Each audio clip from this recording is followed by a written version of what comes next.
नमस्कार सांग मैंने जय जगन्नाथ। आज मार्गशीर मासर तृतीय गुरुवार आउ माँ सकाल सकाल माँ पूजा सरी जाइए। मु बसई माँ संकुड़ी भोग लगी मोर प्रस्तुति चली तरकारी का मसला कषा चली।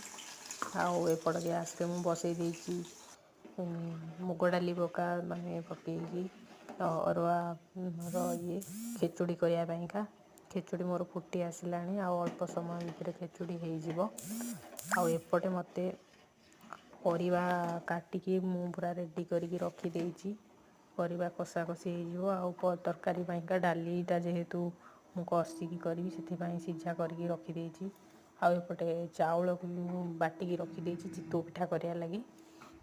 ये मो रोसे घरे ठाकुर टे पूजा करी अग्निकोण आपर क्षीर भी सीझे रखी क्षीरी करिया लगे। ये मोर सबू परिवा ऑलरेडी रेडी होगी अच्छी बाटी देती ये मुझे कषिकी मसला को कषिकी परिवार रखीदे ढांकी देवी। आउ मोर फाइनाली एपटे गला खेचुड़ी खेचुड़ी को मुझे ओल्लैदेवी तरकारी भी हो गला पाखापाखि मो माँ एबे बर्तमान माँ पूजा पाखापाखि रेडी हो आसला। ये 5 ରୁ 10 मिनट लगे हो बसई देकी पलि आसती क्षीर आ ब्रेड खाଇବା लगी। ये मोर सारी सरी जापटे रोसे भी हो जापर मोर या भितर पूजा माँ पाखे अन्न भी लगी सारी।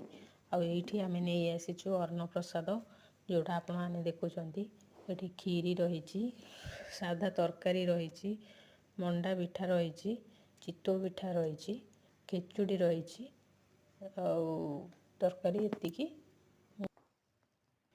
आज एतिकी ही मोर थिला प्रसाद। आउ राति को पुणी लगे संध्या धूपरे अल्प किसी मंडा पिठा तापाई करी।